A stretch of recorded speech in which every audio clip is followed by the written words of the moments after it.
Dans cette vidéo, je vais te montrer dans les moindres détails comment coudre ton jean pour que ça n'ait plus de secret pour toi. Allez, on y va. Donc tu auras besoin d'un pied spécial jean, d'un fil à coordonner pour tissu épais,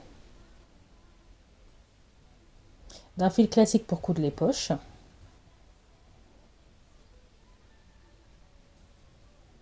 donc des aiguilles spéciales jean, là ce prix des aiguilles taille 100. Si ton jean est plus épais que le mien, ce sera 110 ou 90 s'il est un peu plus fin. Donc une fermeture éclair, bien sûr, un pied boutonnière, le bouton bien sûr pour le jean, une pince à percer ou d'un poinçon pour pouvoir faire le trou pour mettre le bouton du jean.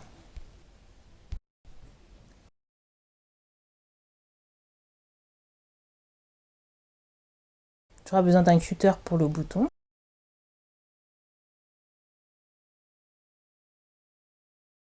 De papier craft pour faciliter la couture si jamais ton jean n'est pas facilement entraîné par la machine. D'un ciseau ou d'un coupe-fil. D'un crayon tailleur pour pouvoir faire tes marquages directement sur ton jean.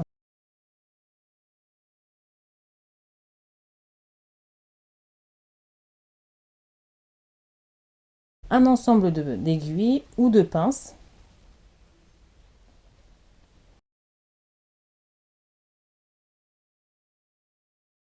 Et d'une aiguille pour faire le marquage des poches sur ton jean.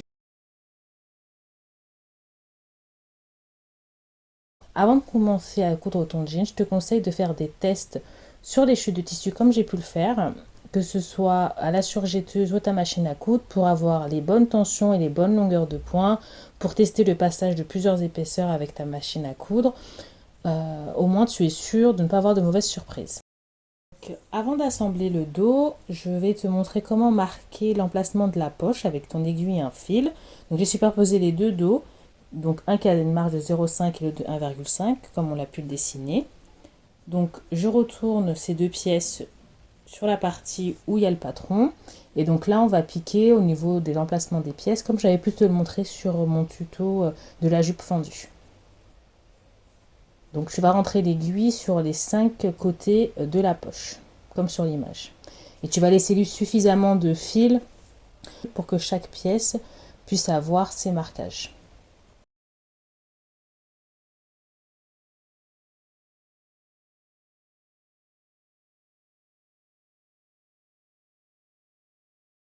Donc là, tu vas retirer ton patron délicatement.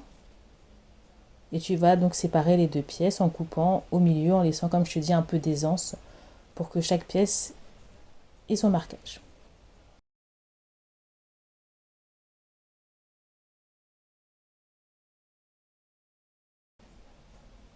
Donc là, l'emplacement des poches est déterminé. Donc comme tu peux le voir, j'ai surjeté chacune de mes pièces. Ça, c'est pour que le rendu final soit propre. J'ai également surjeté les passants, puisque étant donné que mon tissu est épais, je ne pouvais pas plier en 3, donc j'ai plié en 2 et j'ai surjeté pour avoir un joli rendu.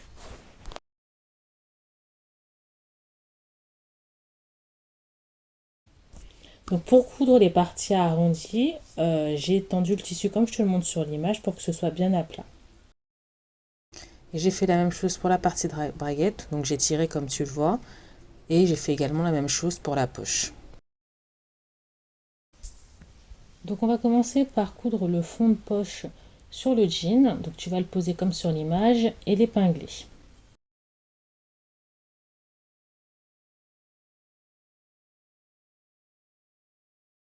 Et sur le fond de poche, tu vas coudre la partie du jean. Donc une fois que c'est assemblé, tu vas couper l'arrondi comme sur l'image pour pouvoir retourner la pièce. Tu peux également faire ce procédé avec un ciseau cranteur.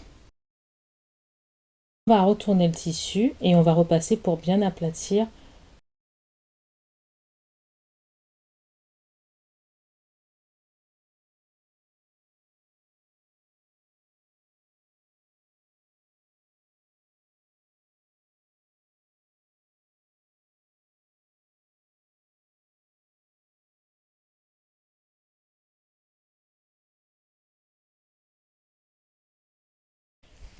Ensuite, tu vas faire une surpiqûre à 0,5 cm du bord ou 0,3, c'est à toi de choisir.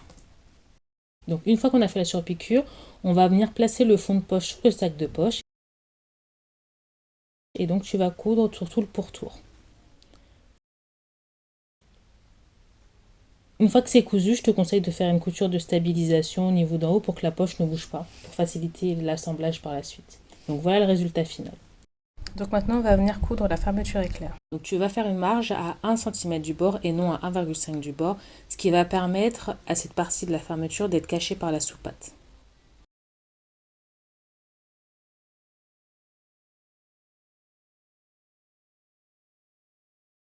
On va plier cette marge de 1 cm et placer la sous-patte et la fermeture éclair. Donc en fait, je te montre le résultat final une fois que tout sera cousu. Donc cette étape-là, tu peux la réaliser soit en une seule étape, soit en deux étapes. Donc je vais te montrer comment le faire en deux étapes de manière décortiquée pour que ce soit le plus simple possible pour toi. Donc, la première chose à faire est de coudre ta fermeture éclair sur la sous-patte. Donc tu vas faire une couture de stabilisation sur la sous-patte pour maintenir la fermeture éclair. Donc je ferme la fermeture pour que tu vois bien qu'il ne faut pas coudre à côté de la fermeture éclair, mais vraiment sur le ruban de la fermeture éclair. Une fois que ce sera assemblé, tu viendras placer donc la sous-patte sous la marge de couture. Une fois que ce sera assemblé, il faudra bien t'assurer que la sous-patte soit à la même hauteur que le bord supérieur du jean. Donc une fois que c'est cousu, donc tu repasses bien la marge de couture, tu viens placer la fermeture éclair et la sous-patte sous la marge de couture et tu épingles. Je te conseille de fermer la fermeture pour t'assurer que tu ne l'aies pas placée trop proche du bord. Ensuite, tu couds à 0,2 cm du bord.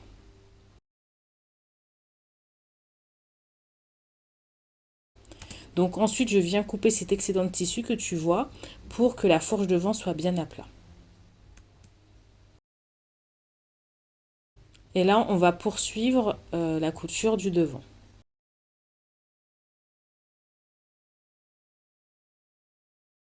Donc tu vas poser les deux devants endroit contre endroit et tu viendras coudre à 1,5 cm du bord jusqu'au marquage.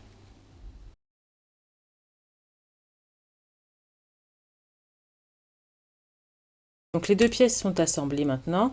Au préalable, j'avais repassé donc mon soupon d'une largeur de 4 cm. Donc là, on va superposer les deux devants. On va s'assurer que le soupon recouvre bien la fermeture éclair. Donc l'objectif en superposant tes deux pièces, c'est que la couture ne soit pas visible. Donc si ta couture est visible, je te conseille de réajuster ton soupon et de repasser pour que ce soit bien recouvert. Une fois que c'est fait, tu vas épingler ton devant pour stabiliser la pièce.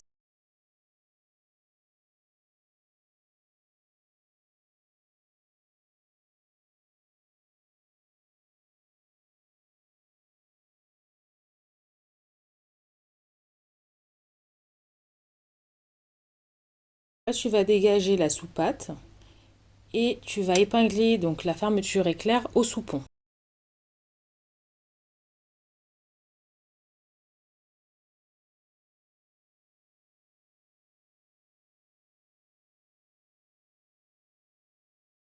Une fois épinglé, tu peux passer à la couture.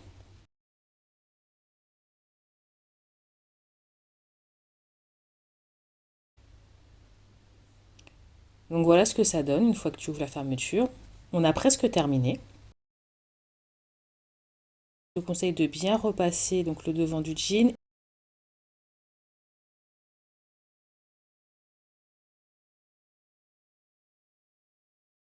Une fois repassé, comme je te le montre, tu vas venir faire une nervure, c'est-à-dire que tu vas faire une couture au bord de cette partie sur toute la longueur de l'ouverture de la fermeture. Donc une fois que c'est fait, on va venir tracer la forme de la braguette en arrondi. Il faudra bien faire attention à ce qu'elle soit cousue à 1 cm en dessous de la fermeture pour éviter de casser ton aiguille. La largeur, elle sera de 3 cm pour mon cas. Donc tu peux faire une largeur entre 3,5 et 3 cm. C'est à toi de choisir. En tout cas, il faut que ce soit plus petit que la largeur de ton soupon et je vais mettre donc de cette règle arrondie pour pouvoir dessiner la forme. Là, je m'assure bien que j'ai bien tracé bien en dessous de la fermeture éclair. Et donc je vais mettre de cette règle arrondie pour tracer ma forme. Tu peux le faire aussi à main levée si tu es super doué en dessin, mais ce n'est pas mon cas. Une fois que c'est tracé et avant de passer à la machine à coudre, il faudra retirer donc la soupate qui se trouve derrière pour pas qu'elle soit prise dans la couture.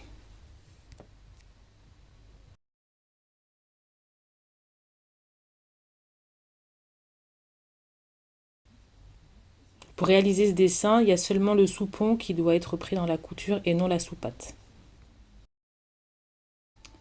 Pour t'assurer donc que le soupon reste bien en dessous du jean, je te conseille de mettre 2 épingles pour stabiliser.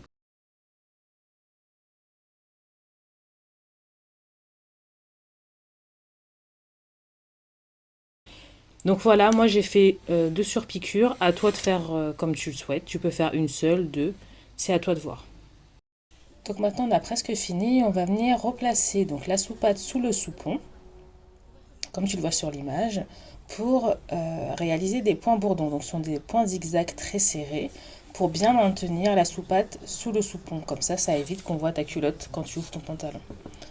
Donc ensuite, ce qu'on va faire, c'est qu'on va prolonger les surpiqûres comme tu le vois avec mon doigt. Donc tu vas faire une couture de prolongation avec la couture, la nervure juste en haut et tu vas faire après à côté à 3 mm une deuxième surpiqûre. Tu vois, j'ai fait 3 points bourdons, donc un en bas, un sur la partie courbée et un sur la partie droite. Celui qui est sur la partie droite, je l'ai retiré parce que je n'arrivais pas à entrer dans mon jean, parce que mon jean n'était pas suffisamment large pour pouvoir laisser ce point. Tu n'es pas obligé de faire 3 points bourdons, tu peux en faire juste un sur la partie courbée ou tu peux en faire 2. On va passer à la couture de la rehausse.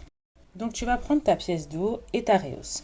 La pièce d'eau a une marge de couture de 1,5 que j'ai tracée et ma rehausse a une marge de couture de 0,5 et c'est à peu près la hauteur de ma surpiqûre. Donc je vais superposer ma surpiqûre sur la marge de couture que j'ai tracée.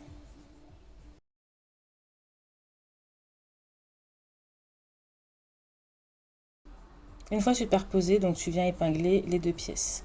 Pour t'assurer que tu ne t'es pas trompé, je te conseille de prendre ta règle et t'assurer qu'il y ait un espace de 1 cm entre les 2 pièces.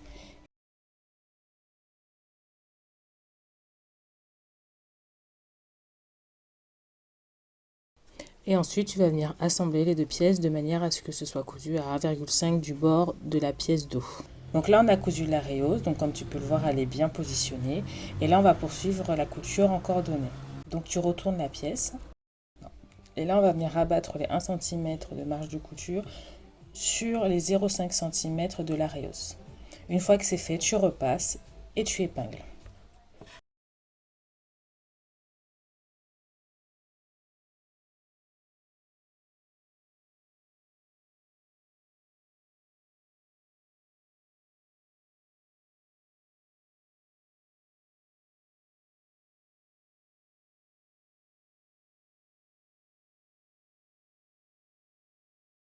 Une fois épinglé, tu vas venir faire une surpiqûre au bord du tissu et ensuite une nervure à 0,3 cm. Donc voilà le résultat final. Maintenant, on va positionner la poche. Donc avant de poser la poche, de coudre la poche sur le tissu, je t'invite à tracer ta marge de couture de 0,5 cm. Donc tu vas plier cette marge. Et bien tu vas bien repasser et ensuite de ça, tu vas tracer 1 ou 2 lignes. C'est à toi de voir, c'est vraiment à toi de styliser ta poche. Donc une fois que ça a été cousu, j'ai plié tous mes bords et on va passer au positionnement de la poche pour pouvoir la coudre sur le dos. Donc précédemment, on avait tracé les emplacements avec l'aiguille et le fil. Donc tu as juste à poser ta poche et ensuite l'épingler pour passer à la couture.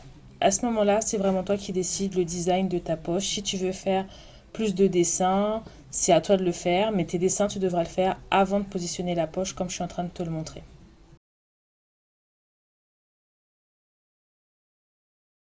Donc une fois que tout est bien épinglé, mets autant d'épingles que tu as besoin. Moi, j'en ai pas mis beaucoup, mais si toi, tu as besoin d'en mettre plus pour être à l'aise, n'hésite pas. Et c'est pareil pour toutes les autres étapes. Vraiment, mets les épingles dont tu as besoin. Donc, tu vas passer à l'assemblage et faire un point bourdon. Donc, juste en haut, là, je te montre avec mes doigts. Juste avant de l'assembler, j'ai superposé donc mes deux dos pour m'assurer que les poches sont bien placées au même endroit. C'est pour ça que je les superpose et que je fais plusieurs vérifications. Il est vraiment important de vérifier avant toute couture que tes deux pièces jumelles soient vraiment identiques, ce qui est le cas pour les poches, qu'elles soient placées au même endroit pour éviter euh, des erreurs.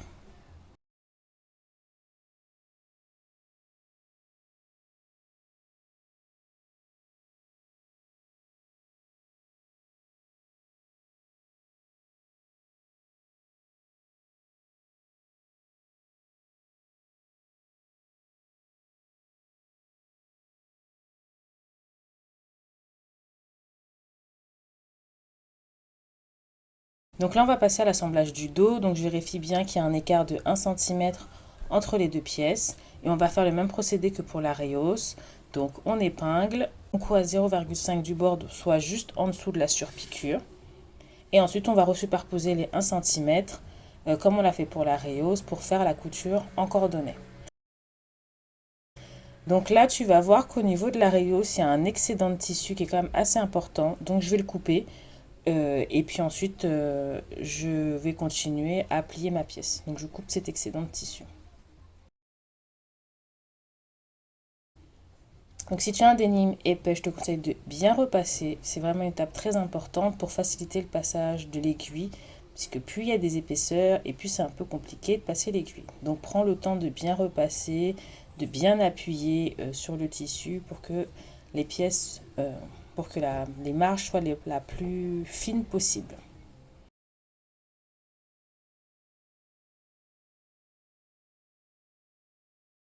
Et là, comme pour la rehausse, tu épingles sur toute la longueur. Et tu vas faire comme le devant, tu vas faire exactement les mêmes écarts entre les surpiqûres.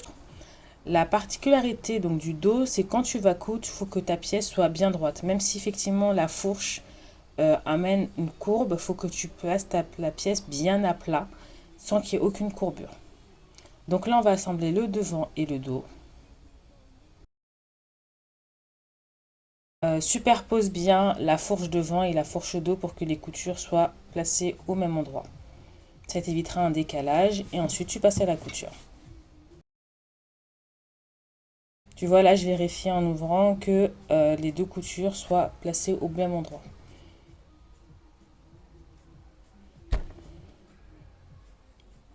Et maintenant, tu peux passer à la couture.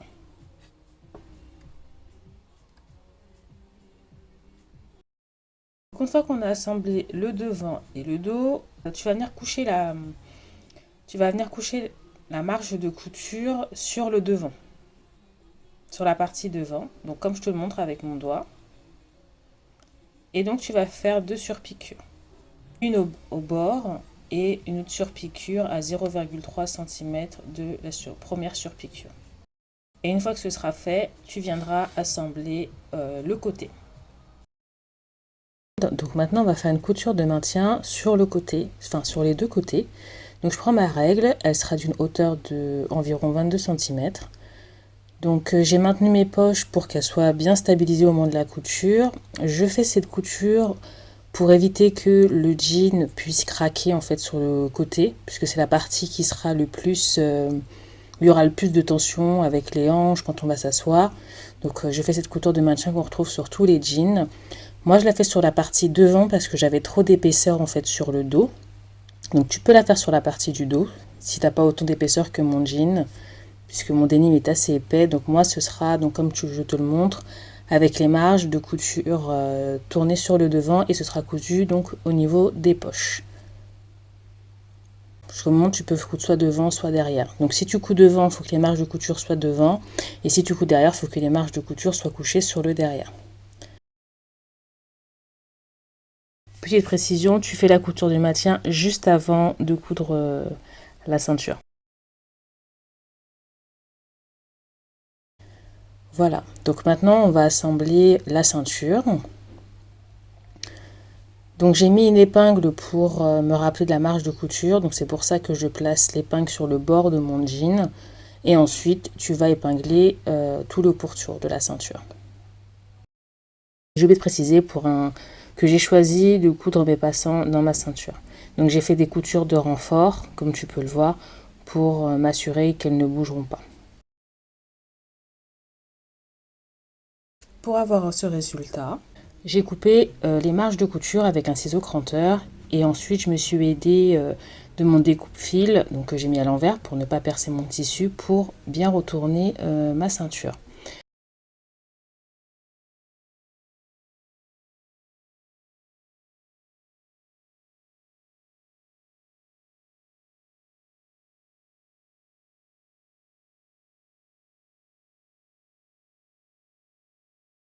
Donc moi, comment je finalise ma ceinture, c'est que je plie ma marge de couture sur la couture d'assemblage de la ceinture. Ensuite, soit tu fais une couture de maintien avec un filet en aiguille, soit tu épingles. Moi, j'ai commencé par la couture de maintien et ensuite j'ai abandonné.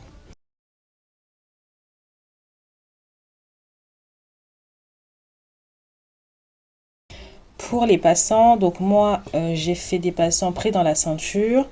Donc ça se fait en deux étapes. Donc on accouche dans la ceinture. Là, j'ai fait une marge à peu près 2 cm du bord. Donc je vais faire un point bourdon et ensuite je vais replier le passant pour finaliser et pareil en faire un point bourdon. Généralement, le passant doit faire entre 4 et 5 cm. C'est à toi de voir en fonction de ta ceinture pour qu'elle puisse passer. Donc là, je te montre comment je place la boutonnière. Donc je l'ai placée à 0,5 du bord ou 1 cm du bord. Ensuite, j'épingle donc au niveau du bord pour placer le bouton. Normalement, le bouton est dans l'alignement de la fermeture éclair. Comme tu peux le voir, c'est aligné. Tu vois le fer de la fermeture et le bouton est généralement bien aligné. Petite astuce, au moment de coudre ta boutonnière, il y a certaines machines qui ont du mal à entraîner le tissu, notamment quand il est épais. Donc, je te conseille de mettre dans ta canette du fil normal et de laisser le fil supérieur encore en fil spécial jean. Malheureusement, j'ai cru par erreur que mon jean pouvait passer, mais il ne passait pas du tout. Donc, je vais te montrer comment j'ai cousu ma boutonnière à la main. Donc, avant de procéder à la couture, je mets de la colle super glue pour éviter que ça s'effiloche. Donc, j'en place sur le devant et sur le dos. Ensuite, je prends mon cutter pour pouvoir ouvrir la boutonnière. Donc voilà que c'est ouvert. Donc je remets un peu de colle pour m'assurer que tout reste bien en place.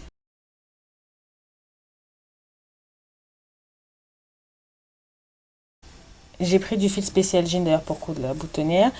Et donc là, je vais mettre de mon livre, qui est une pépite, pour faire le point feston. Donc en fait, le point boutonnière est fait à partir du point feston. Donc je vais mettre de mon livre le bon point pour pouvoir coudre ma boutonnière.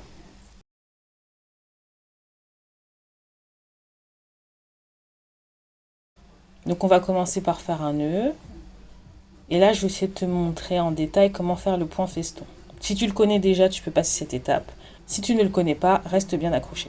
Donc une fois que tu as rentré ton fil, tu mets bien ton fil en bas. Et le fil doit toujours être en bas. En fait, tu ne dois pas repasser l'aiguille en dessous du fil. Tu dois passer l'aiguille juste devant le fil pour faire une boucle. Voilà. Et le fil doit toujours être tiré en bas. Moi, je le tire en haut pour bien resserrer le point, mais ton fil doit toujours être vers le bas. Maintiens ton pouce pour ne pas repasser juste en dessous le fil. Il faut vraiment passer devant le fil. Du coup, vraiment, tu fais des coutures serrées, comme un point bourdon, et il faut que ça fasse une boucle, en fait, systématiquement. Donc, pour m'assurer que mon fil reste toujours en place, je place mon doigt dessus, et ainsi de suite, je fais mes boucles. Et je tire pour bien resserrer le fil, et je fais ça donc sur tout le pourtour de la fermeture. Enfin, sur tout le pourtour de l'ouverture.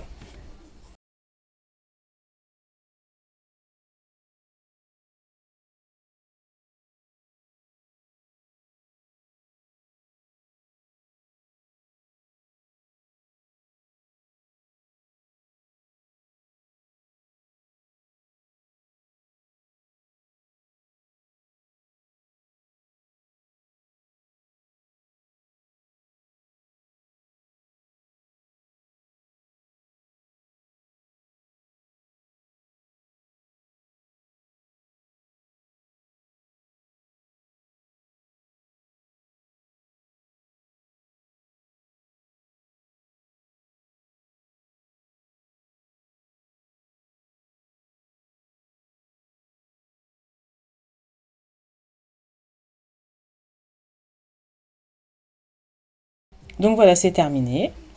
Donc comme tu peux voir, je me suis pas mal débrouillée pour une première fois. Donc ensuite, j'ai placé mon bouton. Je t'ai pas montré l'étape, mais c'est vraiment classique, hein. Tu prends ton poinçon, tu fais ton trou et ensuite tu prends une pince ou un marteau pour mettre ton bouton. On a fini la boutonnière, on passe à l'ourlet, qui est la dernière étape. Donc je trace la marge de couture, ensuite je plie en deux l'ourlet et je trace une marge de couture à 0,5 du port.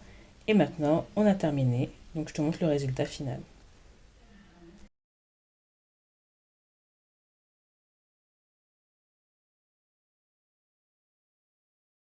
Et donc j'espère que ça t'a plu, que c'était clair et n'hésite pas si tu as des questions à me les mettre en commentaire.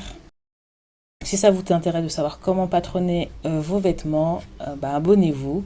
Je vous fais le gros bisou et puis à la prochaine vidéo.